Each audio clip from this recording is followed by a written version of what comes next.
तेहन नवा केसपुर छकरे बाबा तिलका माझी जन्म माहा मनाव अखड़ा रे जहां को पे सपड़ाव का तबना माझी बाबा परगना बाबा सनाम को गे जंगा जपा गोड़ जोहार और जहां जन्म माहा खातिर तेहन बजारवा हकान दो अबोई अगिल माझी बाबा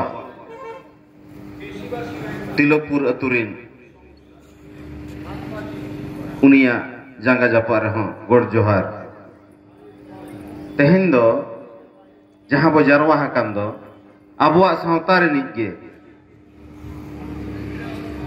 हपड़ाम बाबा तिलका माझी जन्म लेनाय ओना जन्म माहा दिशा कते बो जारवा हकना जीवनी को तो इन बन चर्चाया जो को कम बेसी बो बाड़ाया तेहन तो अब तो उनको गाणा को कना बो ओना सावता लहा इदी लगी जहां बो कमी कान दो जहां बो छुटो कान दो तेहन मन हा उहर पे नोडे जहां को बो जारवा हकना ओकोय हो नुआ अड़ी सुर रिन दो बांग कना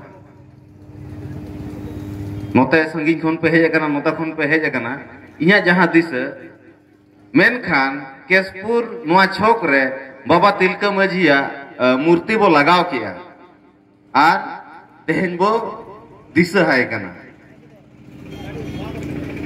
अबो मिदव गान नुआ बो इहर लिया जे आले हपड़ामा मिटंग मूर्ति ओंडे ले लगाव का ओना सुर सुपुर हो आले तहन दरकार कना हैं और बखान अबो नोंका गे आबोरेन जहां गना बीर सेर ले तिंगु हटो कमा और बछर दिन गान रे मिद दिन ले हिरियमा हे बाबा मिनाम गया तो भगी गया भगी बुझवाई उहर लगती कना तो जे नुना मारंग बाजार रे नुना होड़ हैं दलाना का आको नोडे आबुआ सुर सुपुर रे जहाना तो हुयु दरकार ताहे कना नो ताहेन लगती कना नियन उहरात बोना ओना सावते तेहन इन नोआ खातिर के मांग रे माइक इन हताव किया कारण नोडे आबोरेन रिप्रेजेंटेटिव गोंके मेना किना अदो रिप्रेजेंटेटिव दो आबो आखड़ा करे बाको हो आकोआ नोआ इया दुख कना सर आमादेर प्रोग्राम गुलोते बेसिरभाग रिप्रेजेंटेटिव के डाका হয় না এটা কারণ আছে আমাদের সংগঠনগত কিন্তু আজকে যেহেতু আপনি এসেছেন ওই হিসাবে আমি দু কথা আমি বলবো না আমি সবাইকে এক দুটো কথা বলা করাবো দেন তার যা ভালো লাগে আপনাকে আপনি তার বলবেন কথা দিবেন জবাব দিবেন তো সামাংরে গমকাই দুড়ুবা কানা নুই তো সভাপতি কান্তা বানায় তাই তো গমকাই बल क्लियर इन पे पंचायत समिति सभापति सर सभापति सर और साथे ओ तो ভালোই বড় লোক আছেন বুঝে গেছি আমাদের কথা এখানে বললে উপরে পৌঁছে যাব এটা আমার বিশ্বাস তো ঠিক গিয়া ইন নতে ভারত गलमारा तो निया गे जे भारत दिसम रे अब तो मेना बना भारत दिसम तो संविधान ते चला कना संविधान ना अरी लेका तके नुको रिप्रेजेंटेटिव को अब बचाव कते बो दुड़ू बकाट को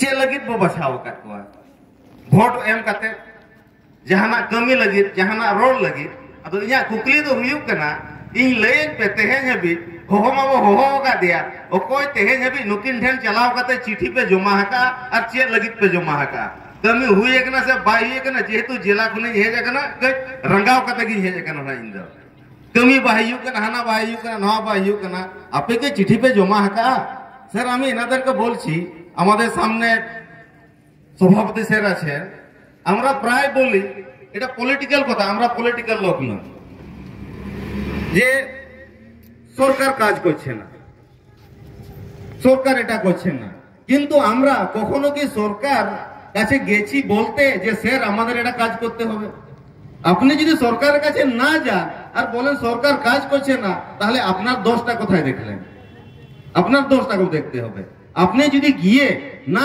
করে থাকে তাহলে আমি ওখানে যাব রোড জ্যাম করব সব জায়গাতে আমি দাঁড়াবো বাট না গিয়ে যদি আমি দাঁড়িয়ে যাই এটা খারাপ জিনিস এই যে আমি অ্যাডভাইজার জেলার এগুলো আমি সবাইকে বলতে যাই কারণ এগুলো হয় আমাদের কাছে তো আমি সবাইকে বলবো যে আপে তিনে দাও চিঠি पे ओ लगा दिया और यदि बापे लगा दिया ने तो लई पे मा चेक पे खोज करना इन तो इन लगे तो बजे करना तेहे इन ओड़ा हर होय सेटर करना आंजोमेत गया ना इन जोय दो दुमे वक्त भाषणा हैं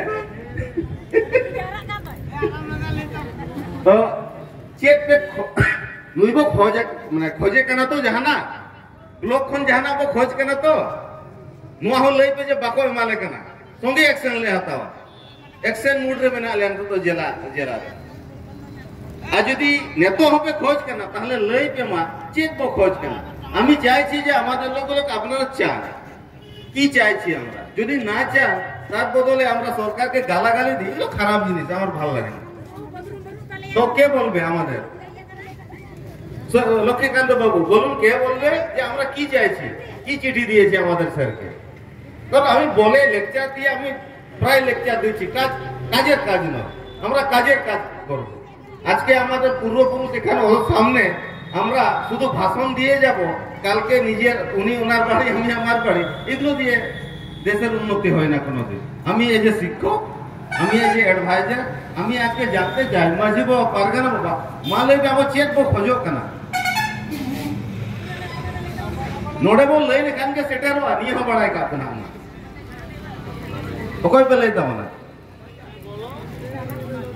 বাবা হিজু ভাই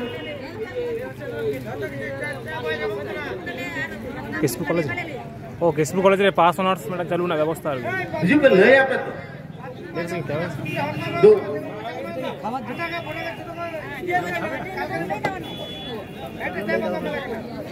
अच्छा ले आ जी पे जो ले मा ले जा বাংলা তো লইবে স্যার প্রথমে আমি নমস্কার জানাবো কেশপুর পঞ্চায়েত সমিতির সভাপতি চিত্তরঞ্জন গড়াই মহাশয়কে সাথে সাথে নমস্কার এবং প্রণাম জানাবো কেশপুর বিধানসভা এমএলএ অ্যাসিস্ট্যান্ট সমাপ্তি রায় মহাশয়কেও বলা বলতে আমাদের এই কেশপুরে যে সমস্যা দুই চার কথাই বলবো প্রথম যে সমস্যা আমাদের সেটি হলো কেশপুরে 6টি স্কুলে প্রাথমিক বিদ্যালয়ে 6টি স্কুলে সাঁওতালি মিডিয়ামে পড়াশোনা অনুমোদন থাকা সত্ত্বেও এখনও চালু হয়নি এবং টিচার সঠিকভাবে নিয়োগ হয়নি সেটা 1 নম্বর সমস্যা 2 নম্বর সমস্যা হচ্ছে আমাদের এই কেশপুরে একটা কলেজ আছে কেশপুর সুকুমার সেনগুপ্ত মহাবিদ্যালয় এই কলেজে আমরা চাইছি সাঁওতালি পাস অনার্স চালু হোক কেননা আমাদের এই গ্রামগঞ্জের গরিব ছাত্রছাত্রীরা দূর দূরান্তকে যেতে পারে না পড়তে তাই আমরা চাইছি এই কেশপুর সুকুমার সেনগুপ্ত মহাবিদ্যালয় কলেজে সাঁওতালিতে পাস অনার্স চালু হোক এবং 3 নম্বর সমস্যা আমাদের হচ্ছে এই কেশপুর যে হসপিটাল রয়েছে এই হসপিটালের কেশপুর সুপারিটি হসপিটাল বানাতে হবে এটা আমাদের 3 নম্বর সমস্যা এই 3 নম্বর সমস্যায় এই 3টা সমস্যাই আমাদের মূল লক্ষ্য এবং সমাধান যাতে হয় তাই স্যারদের কাছে আমাদের এই বিনীত অনুরোধ আপনারা এই সমস্যাগুলিকে দেখবেন আমরা আশা রাখছি আপনারা করবেন নমস্কার আর जहां पे लइया आपे आयो हर नुनु हर पे तिंगु कांदा बापे रोड़ा नुंका कते जहां तिस यदि पंचायत समिति रे आपे ले तिंगु हो जो पिया आले लइया आपे आलिया कथा ना पे रोड़ा रोड़ तो दले आपे ओकोय रोड़ा पढ़ा गिदरे ओकोय को मेना को स्कूल रे कॉलेज रे आपो की जेम हो खोज के तब बनुआ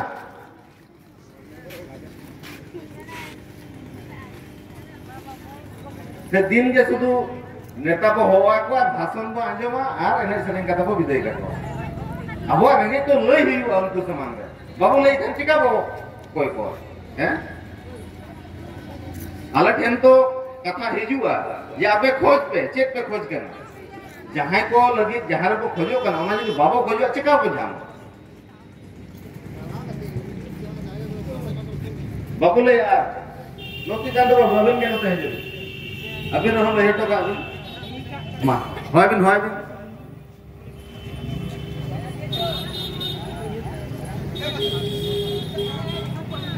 कोई कोई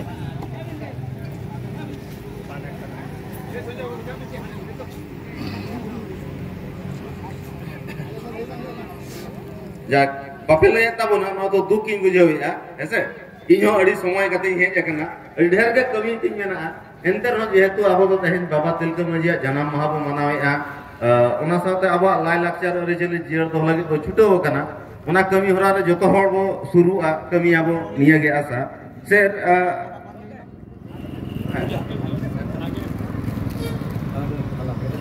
আর একটা সমস্যা রয়েছে স্যারেদের কাছে আমাদের অনুরোধ, এই কেশপুরে একটা কমিউনিটি হল দরকার।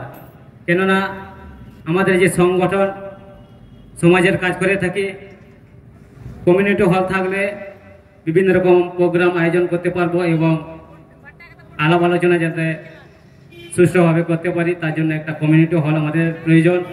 স্যারেদের কাছে আমাদের অনুরোধ, আপনারা চেষ্টা করবেন যাতে আমরা এই কমিউনিটি হলটা পাই। কমিউনিটি হল তো আছে, তার মেইনটেনেন্স নেই আমি জানি। শুধু বানালে তো হয় না, তাকে মেইনটেনেন্স করতে হবে, সেই মেইনটেনেন্সটা একটু দেখতে হবে। তো যাই হোক স্যার, আমি আমার তরফ থেকেও আপনারা শুনলেন, মনে হয় নোটও করে নিয়েছে। আমি দেখছি আমাদের আদিবাসী নাচ গানে আমরা একটু ভালোবাসি। তো আমি রিসেন্টে ডিস্ট্রিক্ট আমাদের কমিটির পক্ষ থেকে আমাদের ডিএম সিএম ম্যাডামের কাছে আমরা চিঠিও দিয়েছি যে আমাদের আদিবাসী কলা সংস্কৃতি চর্চা কেন্দ্র হোক, ইনস্টিটিউশনাল, যাতে আমরা আমাদের নাচ গানগুলোকে ইনস্টিটিউশন ভাবে আমরা চর্চা করতে পারি। আমাদের দিনে দিন আমাদের চাইতে না হয় যে আমাদেরকে টাকা দাও, একটু সহযোগিতা দাও। যখন ইনস্টিটিউশন কোনো হয়, সরকার বছরকে বছর একটা বরাদ্দ করে যাতে আমরা কিছু অনুষ্ঠান করতে পারি। এটা একটা আমাদের ডিমান্ড। স্কুল নিয়ে তো আমাদের পারগানারা বললেন। আর একটু কথা বলবো স্যার, খারাপ ভাবে নেবেন না। এই যে ডেভেলপমেন্টাল প্ল্যানগুলো হয়, আমি দেখেছি, আমরা গ্রামে ভিজিটও করেছি। জিপিডিপি জন্য যে গ্রাম সভাগুলো হয়, গ্রাম সভাতে আমাদের অনেকবারে আমাদের পারগানা বাবা কর্মকর্তারা বলেন যে আমাদেরকে বলতে দেওয়া হয় না, আমাদের কথাগুলো শোনা হয় না। আমি জানি কোথায় এন্ট্রি হয়, কিভাবে হয়, এগুলো আমার সব ইয়ে করা আছে জানি।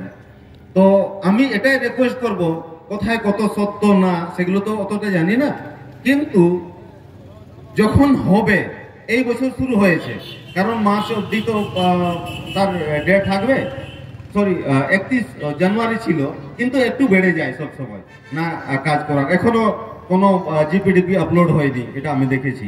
তো আমি এটাই আশা করব আপনাদের কাছে, যখনই এমন কিছু কাজগুলো হয়, আপনারা অন্তত আমাদের পারগানা বাবাদেরকে জানান, আমাদের সুশরীয়দেরকে একটু জানাবেন, যাতে যারা আমরা এগুলো নিয়ে চর্চা করছি, যাতে অন্তত কেউ না কেউ যেতে পারে এবং একটু গাইড করতে পারি। কারণ আমি জানি গভর্নমেন্ট টাকা দিচ্ছে, আমি দেখছি কোটি কোটি টাকা পঞ্চায়েতে আসছে, আমাদের কিছু না জানার কারণে বা ঠিকঠাক মুভ না করার জন্য কাজগুলো হচ্ছে না। যে ডিমান্ড করছে সে মুখে বলে দিচ্ছে। আমি জানি না আজকে যে ডিমান্ডগুলো হয়েছে আপনাদের কাছে চিঠি পৌঁছেছে কিনা, কারণ গভর্নমেন্টের কাজ কিনা চিঠিতে হয় না, মুখের কথাতে যদি করে দিয়েছে ভালো, বাট না চিঠি দিলে আপনি কি ভাবে সেটা বলবেন যে আমার কাজটা করে দেন। তো এটাই স্যার আমি রিকোয়েস্ট করব যে কাজগুলো যাতে ঠিকঠাক হয়, এবং যদি কোনো অসুবিধা লাগে, হয়তো আমি এটাও মনে করি যে আমাদের পারগানাবারা আপনার কাছে এসেছে বলেছে, বাট তার রুল কি, হয়তো রুল ম্যাচ খাচ্ছে না, সেটার জন্য অন্তত আমাদেরকে ডাকবেন, আমরা বসে দেখব গভর্নমেন্টের কি রুল আছে আর আমাদের ডিমান্ড কি আছে, সেখানে কোনটা একটা সামঞ্জস্যে এসে আমরা কাজটা করতে পারি। এগুলো স্যার আপনারা কাইন্ডলি একটু দেখবেন, এটাই আমার আপনাদের কাছে রিকোয়েস্ট। আর আরেকটা শেষে বলবো যে আমাদের ট্রেনিং এর একটু ব্যবস্থা করুন। এই যে আমাদের পারগানাবারা কাজ করেন, আমি জানি বেশিরভাগই গভর্নমেন্টের যে স্কিমগুলো তার বিষয়ে অনেক কিছু জানে না, যার জন্য তারা কিভাবে ডিমান্ড করবে, কোন খাতে চাইবেন, কিভাবে চাইবেন, এগুলো অনেকটা জানে না। তো আমি চাইবো, আমিও চাই যে ওনাদেরকে ট্রেনিং দিয়ে একটু জানানো হয় যে আপনারা এই যে চাইছেন এমন ভাবে চাইবেন, ওখানে চাইবেন, হ্যাঁ এমন ভাবে লিখবেন, এগুলো আমরা ট্রেনিং দিতে পারি। আমরা আমাদের পারগানা মহল থেকে আমরা করি, কিন্তু যেহেতু নিজের পয়সায় কতই বা আমরা কাজ করব, এটা একটা বড় সমস্যা। তো আমি চাই, আমাদের গভর্নমেন্ট অনেক কিছু করছে, হয়তো আমাদের কাছে ঠিকঠাক পৌঁছেছে না, সেটাও আমি জানি, তো আমি চাইবো যে যাতে এগুলো কাজ হয়, এটা আশা রেখেই আমি আমার বক্তব্য শেষ করছি। এবং আমাদের স্যার আছেন, উনি বলবেন কি কথাগুলো কতটা হতে পারে এখন বা আগামী দিনে কিভাবে করতে পারে, এগুলো ওনারা দিশা নির্দেশ দিবেন। এই বলে আমি আমার বক্তব্য শেষ করছি। মা সানামকে জোহার।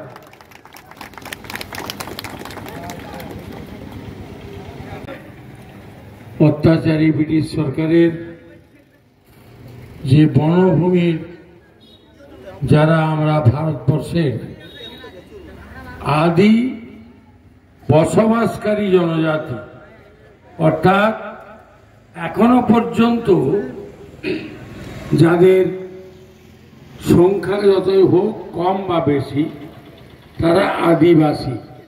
আদিবাসী কথার অর্থ যারা প্রথম গোষ্ঠীবদ্ধভাবে জঙ্গলের পাশে বা নদীর পাশে বাস করত, সেই আদিবাসীদের যখন অধিকার কেড়ে নেওয়া হলো, জঙ্গলের তাদের পাতার অধিকার নেই, তাদের কাঠের অধিকার নেই, জঙ্গলের পাশে যে সামান্য জমি তারা রুক্ষ হোক আর সূক্ষ্ম হোক তাতে যেটুকু আবাদ করে খাদ্যশস্য উৎপাদন করত, তারও অধিকার কেড়ে নিয়েছিল।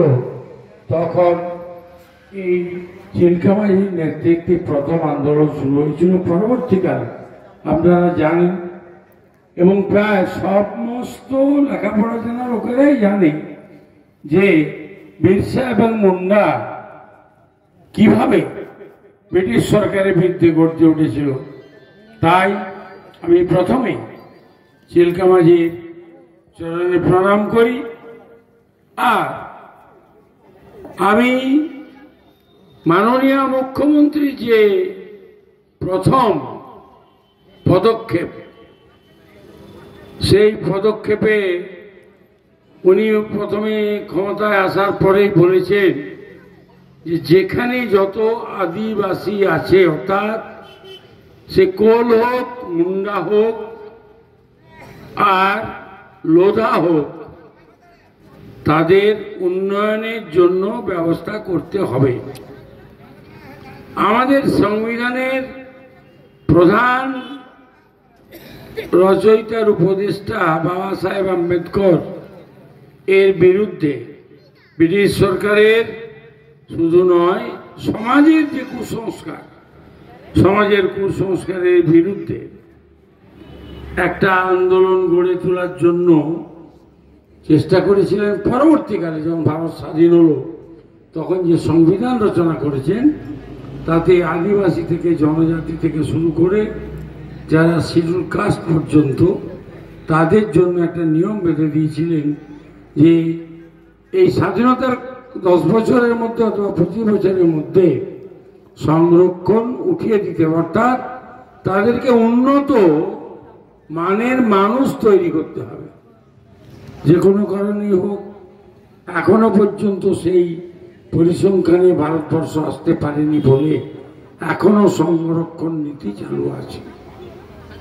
আবার মমতা বন্দ্যোপাধ্যায় এসে যখন পঞ্চায়েত, একটু আগেই একটু আমাদের কি বলবো অবজারভার বলছিলেন যে যেসব দাবি দাবা আছে তা যাতে সরকারের দৃষ্টি আকর্ষণ করা যায় তার চেষ্টা করে আসছে। মমতা বন্দ্যোপাধ্যায় যেমন পঞ্চায়েত ব্যবস্থায় যে সিট সংখ্যা করেছেন, অর্থাৎ কারা কারা পঞ্চায়েতে থাকতে পারবে, তাদের মধ্যেও কিন্তু করে দিয়েছেন যে তারা সংখ্যায় যটি সিট হবে তার অর্ধেক সিট হবে মেয়েরা। তাতে কিন্তু কখনো বলেনি যে আদিবাসীরা লেখাপড়ায় কম, সংখ্যায় কম, ওদের তাদের কোনো সংখ্যায় অর্ধেক হবে না। তাদেরও যদি পুরুষ 10 জন হয়, তার মেয়ে 5 আর পুরুষ 5। যাই হোক, যে কটি প্রশ্ন এই উনি করলেন তার মধ্য থেকে আমি বলবো এখানকার যে মাঝি মাওয়ার জাকাত পরগনার যে যারা কর্মী যারা এখানটা দেখভাল করেন, তারা কিন্তু বারে বারে আন্দোলন করেছেন এবং এক একবারে প্রশাসকের কতটা ক্ষমতা সেটা না বুঝে হয়তো আন্দোলনটা দীর্ঘায়িত হয়ে গেছে। কিছু কিছু অশান্তি বা অস্বস্তির মধ্যেও প্রশাসকরা পড়েছেন। এই ইতিমধ্যে আমাদের পঞ্চায়েত নির্বাচনের পরে ওনারা পঞ্চায়েত সমিতি এবং বিডিও সাহেবকে একই কপি দিয়ে বলেছেন স্কুলগুলিতে যাতে অলচিকি পড়ানো হয় সেটাও যেমন বলেছে, কলেজে অলচিকি পড়ানোর ব্যবস্থা সেটাও বলেছে, আবার রাস্তাঘাটের উন্নয়নের কথাও যেমন বলেছেন। কিন্তু আমি পরিসংখ্যান নিয়ে দেখছি যে মমতা বন্দ্যোপাধ্যায়ের যা পরিকল্পনা তাতে কিন্তু আমার এই কমাসের নজরে এসেছে যে চেষ্টা হয়েছিল কোথাও কলোনি করে বাড়ি নির্মাণ করে সকলে কিছু লোকের জন্য ব্যবস্থা করা, অনেক ক্ষেত্রে তার যে কোনো কারণেও হয়নি। আবার লোধাদের জন্য একটা উন্নয়ন পর্ষদ গড়ে লোধা জনজাতিরা যেখানে বাস করে তার একটা ডেভেলপমেন্টের চেষ্টা হয়েছে। আদিবাসীদের জন্যও তাদের যে প্রকল্প স্বসহায়কগণকে স্বনির্ভর করার জন্য যে প্রকল্প, তার মধ্যে আমাদের 1 নম্বর অঞ্চল এগিয়ে আছে। সেখানে যেমন কিছু পাতা তৈরির কারখানা, কিছু মাছ চাষের জন্য মাটির সৃষ্টি, এবং সেই মাটির সৃষ্টিতে কোঅপারেটিভের মধ্যে আদিবাসীদের কোঅপারেটিভকে অগ্রাধিকার দেওয়া হয়েছে।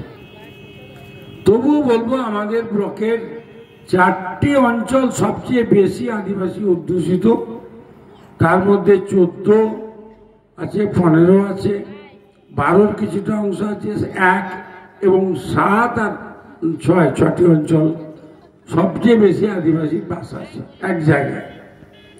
তো তাদের ডেভেলপমেন্টের জন্য যা যা প্রকল্প তা দেয়া হয়। আমরা 2 নম্বর অঞ্চলের ওখানে শুকর চাষ হয়, কালীপুর বলে একটা গ্রাম আছে, সেখানে আমাদের যাতে সাদা শুকর যাতে ভালোভাবে উৎপন্ন হয় এবং তার যা মূল্যটা বাজারে পাওয়া যায় তার জন্য যেমন ব্যবস্থা করা হয়েছে।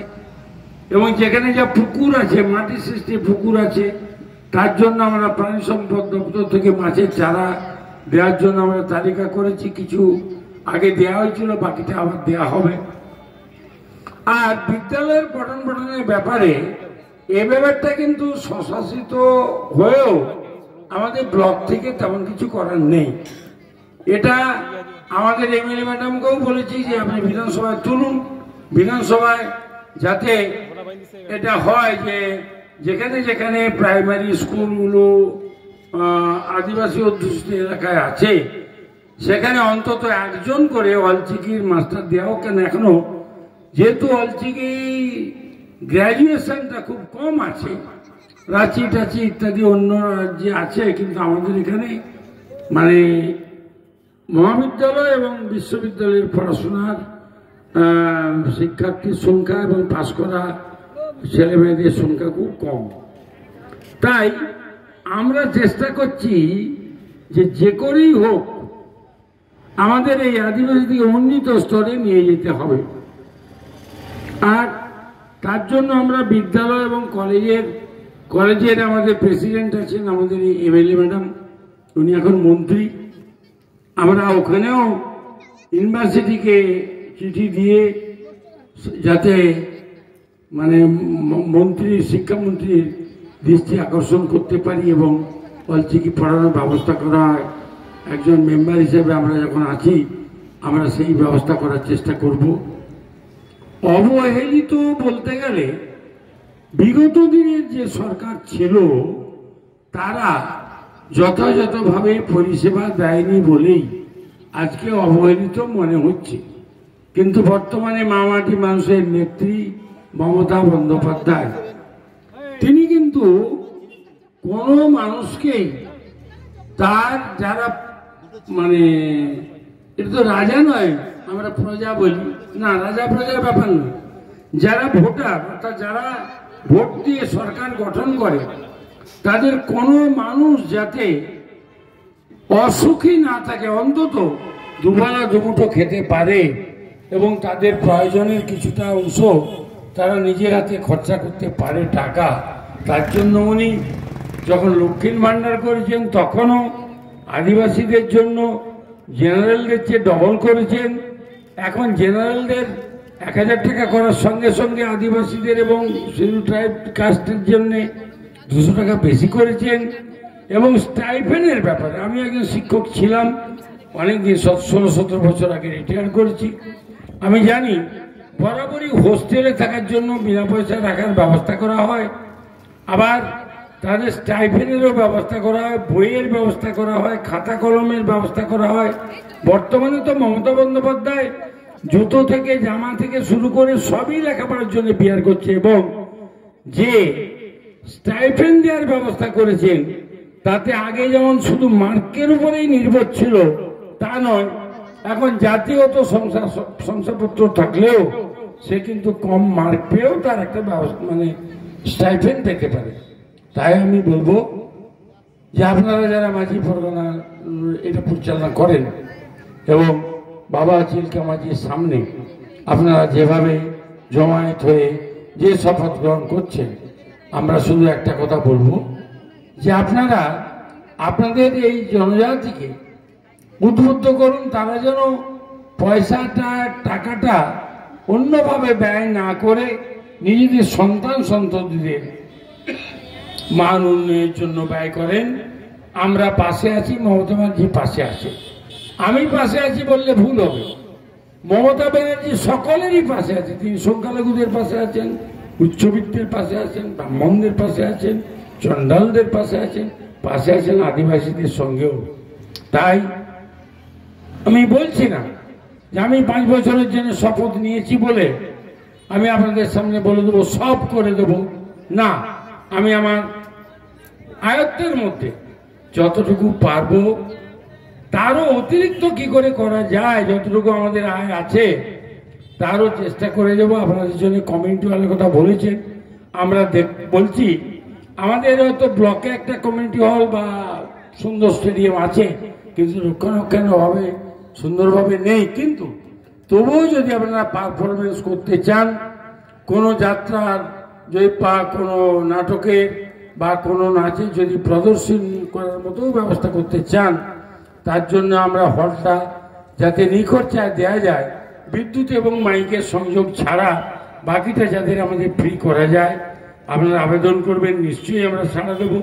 সর্বোপরি আমি লক্ষ্য করছি যে আমাদের যে খেলাধুলাতে কিন্তু এখন একমাত্র আদিবাসী এবং শিডিউল ট্রাইব কাস্টের সম্প্রদায়রাই এগিয়ে আছে।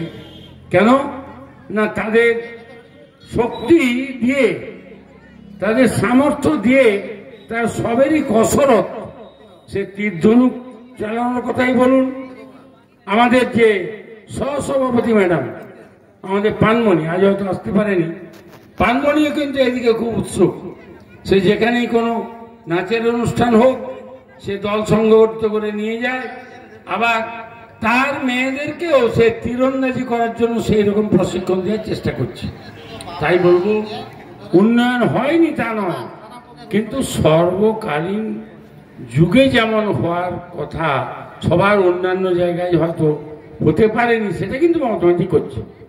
সারা ভারতবর্ষের মধ্যে উন্নয়নের ডালি নিয়ে মমতা ব্যানার্জি যেভাবে এসেছেন, আমরা মনে করি আপনাদের এই আবেদন, এটা আন্দোলনের প্রয়োজন নাই। ওনার কানে গেলে হয়তো সময় লাগবে, কিন্তু আপনাদের যা বক্তব্য, যা চাহিদা, তা যতটা সম্ভব পূরণ করা যাবেই যাবে এই কথা বলে, এবং আবার আপনাদের এই যে প্রচেষ্টা, এই প্রচেষ্টাকে আমি শুধু সাধুবাদ জানাবো নয়, ধন্যবাদ জানাবো তাই নয়, আমি বলবো যে এইখানে যে আবেদন করেছিলেন আপনারা যে আমাদের চিল্কামাঝির একটা মূর্তি হলে খুব ভালো হয়, সেই আবেদনে সাড়া দিয়ে প্রশাসনের কাছ থেকে জমি যেমন আমরা বিডিও এবং এডিএম এর কাছ থেকে আবেদন করে চেয়েছি, তেমন আমাদের ম্যাডাম, আমাদের এমএলএ ম্যাডাম এই 2 বার ধরে নির্বাচিত হয়েছেন, তিনিও কিন্তু নিজের হাত বাড়িয়ে দিয়েছেন, যতটা পেরেছেন ততটা করেছেন। পরে পিডব্লিউডি যেটুকু পেরেছে সুন্দরভাবে সাজিয়ে দেওয়ার চেষ্টা করব। আপনারা এগিয়ে যান, আপনারা আসুন, আপনারা প্রতিনিধিমূলক ডেপুটেশন দিন। আমি যেভাবে আমরা প্রসিড করছি তার কপিও পরবর্তীকালে আপনাদের দিয়ে দেবো এই কথা বলে, এবং ঈশ্বরের কাছে এই জনজাতি কেন সকলের মঙ্গল এবং সকলের উন্নতি, সকলেরই নিরোগ দেহ কামনা করে আমি আমার কথা শেষ করলাম। সকলেই ভালো থাকবেন, ঈশ্বর সকলকেই ভালো থাকবে। মমতা ব্যানার্জির স্বপ্ন সফল হবেই হবে। মমতা ব্যানার্জি জিন্দাবাদ, আমাদের সেনাপতি অভিষেক বন্দ্যোপাধ্যায় জিন্দাবাদ, তৃণমূল কংগ্রেস জিন্দাবাদ। নমস্কার। আজকে এক মহতি সন্ধিক্ষণে বাবা তিলক মাঝিকে আমি সশ্রদ্ধ প্রণাম জানাই। প্রথমেই ভারত স্বাধীনতার যে পরাধীনতার গ্লানি, যে আন্দোলনে সামিল হয়ে আজকে আদিবাসী সম্প্রদায়ের মুখ উজ্জ্বল করে যে প্রতিক্রিয়া আছে, আমার সশ্রদ্ধ প্রণাম নতমস্তকে আমি করি। তো আজকে আমাদের তার জন্মদিনটা পালন করছি। তার ইতিহাস, তিনি যে ভারতবর্ষের বুকে তথা বাংলার বুকে যে দাগ কেটে গেছে তাকে স্মরণ করার দিন। তিনি কিছু দিয়েছেন বলেই তো আজকে আমরা তাকে স্মরণ করি, তার জায়গায় তার মূর্তির পাদদেশে আমরা এসেছি। তো উনি দিয়ে গেছেন, চলে গেছেন, আপনারা আছেন। তো উনি যখন চিন্তা ভাবনা করে আন্দোলন করে শহীদ হয়েছিলেন, ওনার তো স্বপ্ন ছিল যে আমার দেশটা স্বাধীন হলে আমার জাতিটা, আমার এই আদিবাসী সম্প্রদায়ের এর উন্নয়ন, তারা মূল স্রোতে ভালোভাবে বাঁচবে, খাবে, দাবে, থাকবে, চলবে, ফিরবে, আনন্দ করবে। এটা ওনার স্বপ্ন। আমরা যারা এখন বর্তমানে আছি, আমার মনে হয় ওনার সেই স্বপ্নকে বাস্তবে রূপায়ণ করাটাই আমাদের হচ্ছে মূল দায়িত্ব। তবেই কিন্তু ওকে আমরা ওনাকে সম্মান জানাতে পারবো, তার স্বপ্নটা আমরা সঠিকভাবে পালন করতে পারি। আজকে বর্তমান অবস্থায় বিগত স্বাধীনতার পরে যদি পর্যালোচনা করা যায়, তাতে আমার দ্বিধা নাই যে আদিবাসী সম্প্রদায়টা অনেক নিচেতে আছে। বিগত সরকারের অনীহা সত্ত্বেও আমরা 11 সালে মা মাটি মানুষের সরকার, আমরা মমতা ব্যানার্জিকে বলি মানবিক। ওনার চিন্তা ভাবনায় এই আদিবাসী সম্প্রদায়ের জন্য আলাদা ফান্ড, আলাদা উন্নয়ন উনি ব্যবস্থা করেছেন। আপনাদের পাশে আছে, উনি যতদিন থাকবে আপনাদের পাশে থাকবে। তবে আমাদের চাওয়া পাওয়াটাই যে স্ট্রাকচারটা, আমরা চাচ্ছি যে আজকে এইগুলো সব করে দেওয়া ওনার পক্ষে সম্ভব সেটা নয়। অর্থনৈতিক ব্যাপার আছে, অনেক কিছু প্রতিকূলতার ব্যাপার আছে, সেগুলো কাটিয়েও কিন্তু আপনাদের চিন্তা ভাবনা মমতা ব্যানার্জির মাথায় কিন্তু আছে। আমি আপনাদের পক্ষ থেকে যারা আজকে আপনারা এগিয়ে এসছেন, আরো এগিয়ে আসতে হবে। আপনাদেরকে সজাগ হতে হবে, সরকারের সঙ্গে কোঅপারেশন করতে হবে। আপনাদের কিটা দরকার, কিটা না দরকার। বলছিলেন যে আমাদের প্রধান, আমাদের কয়েকটা অঞ্চল, 6-7টা অঞ্চল আমাদের আদিবাসী অধ্যুষিত।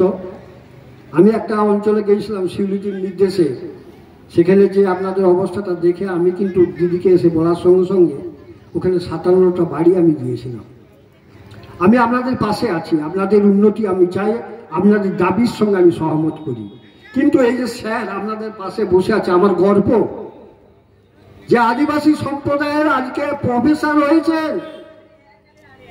এইটা কিন্তু আরো ছড়িয়ে দিতে হবে, আরো প্রফেসর করতে হবে, আরো শিক্ষিত হতে হবে, সমাজের বুকে আসতে হবে। তবেই কিন্তু আমরা তিলক মাঝির তার যে বলিদান, তাকে আমরা সার্থক রূপায়ণ করতে পারি। চিত্তবাবু আমাদের পঞ্চায়েত সমিতির সভাপতি হয়েছেন কিছুদিন আগে। উনি দারুণ আন্তরিকতার সঙ্গে মানবিক, বহু দিনের পুরনো লোক। তাই যারা আপনারা নেতৃত্ব দিচ্ছেন তাদের কাছে আপনাদের অনুরোধ যে আপনাদের সুবিধা অসুবিধা কোথায় কি দরকার সেটা এসে চিত্তবাবুর সঙ্গে কথা বলবেন। আমি থাকি অফিসে, আমার কাছে ওনারা যান, আমার পক্ষে যেটা করার দরকার, যেখানে যা বলার দরকার আমি কিন্তু সহযোগিতা করি, ওনারা অস্বীকার করতে পারবেন না। তাই আজকে চিত্তবাবু আপনাদের দাবি সম্বন্ধে যেগুলো বলেছে, তো আমি চিত্তবাবু আছে সহ আমি বলছি একটা কথা আমাকে খুব খারাপ লাগলো। দেখুন আমাদের পঞ্চায়েত ব্যবস্থা, ত্রিস্তর পঞ্চায়েতের ব্যবস্থাতে মমতা ব্যানার্জি কিন্তু কিছু নিয়ম বেঁধে দিয়েছে। এসটি মানে আপনাদের আদিবাসী তাদের কিন্তু ফিক্সড আসন করে দেওয়া হয়েছে। কেন না আপনাদের নির্বাচিত হয়ে তার চাওয়া পাওয়া, তার সমাজের বুকে কি করতে হবে তার জন্য কিন্তু ব্যবস্থা করে দিয়েছেন। আমার একটা খারাপ লাগলো, আমি বিশেষ করে এখানে চিত্তদাবাবু আছেন পঞ্চায়েত সমিতির সভাপতি এবং আমিও প্রতি প্রধান দিকে, যেখানে আদিবাসী সম্প্রদায়ের প্রধানরা আমাদের হয়েছে, নতুন এসছে, তারা কাজ শিখছে, একটু সময় দিন। যে কোনো এই যে গ্রাম সভাতে আদিবাসী সম্প্রদায়ের কথা বলতে দেওয়া হয়নি বা দেয়নি বা তারাও দ্বিধাভক্ত আছে, আমি কিন্তু ওইটা কিন্তু এখানে আমাদের পঞ্চায়েত সমিতির সভাপতি চিত্তবাবু আছেন এবং আমিও আমার তরফ থেকে আমরা প্রধান দিকে বলবো যাতে আগামী দিনে আপনাদের কথা গ্রাম সভায় বলতে দেওয়া হয় এবং আপনাদের কথা যাতে শুনে সে ব্যবস্থা করব। চিত্তবাবু সবই বলেছে, আমি আরেকটি কথা বলবো যে আমাদের আদিবাসী ভাইয়েরা বলছিলেন যে কেশপুরের হাসপাতাল চিকিৎসা ব্যবস্থা, আপনাদেরকে সুখবর একটা দিচ্ছি। আমাদের বিধানসভায় শ্রীমতী শিউলি শাহ আমাদের গ্রাম উন্নয়ন পঞ্চায়েতের মন্ত্রী, উনি দাবি রেখে মমতা ব্যানার্জির কাছে সুপারিশ করে উনি সেটা অ্যাপ্রুভেল দিয়েছে। আমাদের কেশপুর হাসপাতাল 100 শয্যা বিশিষ্ট হাসপাতাল হচ্ছে এবং 1 মাস আগে সার্ভে করে মাপ করে চলে গেছে। আপনাদের এটা একটু সময় দিন, 100 বেডের পরিষেবা, সমস্ত ডাক্তার গাইনো থেকে আরম্ভ করে সমস্ত ডিপার্টমেন্ট এখানে থাকবে। এইটা আমাদের হয়ে গেছে, আপনি একটু অপেক্ষা করুন। আপনারা নিশ্চয়ই ওইটা বলেছিলেন, আদিবাসী ভাইয়েরাও আমার অফিসে যে বলেছিল ওইটা পূরণ হতে চলেছে। তো আপনারা বলছি আপনারা ঐক্যবদ্ধ হন, আপনারা মিসগাইড হবেন না, আপনাদের কেউ ভুল বোঝাবুঝি করতে পারে, আপনারা আসুন, দুয়ার খুলে রেখেছি। আমি বলবো আমার মন্ত্রীর সামনে আমাকে আপনারা আসবেন, কথা বলবেন, আপনাদের চাওয়া পাওয়া পূরণ করার যথাযথভাবে চেষ্টা করবে। এটা মমতা ব্যানার্জির স্বপ্ন। আদিবাসী সম্প্রদায় উন্নয়নে তার আলাদা পর্ষদ গঠন করে দিয়েছে, সব কিছুই ব্যবস্থা আছে। কিন্তু একটা কথা কি, আমি ছোট্ট কথা বলছি যে আপনি বাড়িতে কাজ করছেন, একটা বাচ্চা ছেলে কাঁদলে, ছেলে খেলছে, মা কাজ করছে, ভুরুক্ষেপ নাই, যখন ছেলেটা কেঁদে উঠে তখন মা কিন্তু সব কাজটা ছেড়ে দিয়ে সেখানে তার ছেলের কাছে ছুটে যায়। সেরকম আপনাদের যে চাওয়া পাওয়ার যে আবেদনটা ঠিক ওই পরিস্থিতিতে আমাদের কাছে পৌঁছান। দরকার হলে আপনাদের সহযোগিতা করে আমাদের মমতা ব্যানার্জির কাজ পর্যন্ত পৌঁছে দেওয়ার দায়িত্বটা আমাদের আছে। এই কয়েকটি কথা বলে আপনারা ভালো থাকবেন, আপনাদেরকেই আপনাদের সমাজের উন্নতি করতে হবে, সেই কয়েকটি কথা বলে আমি আমার বক্তব্য শেষ করছি।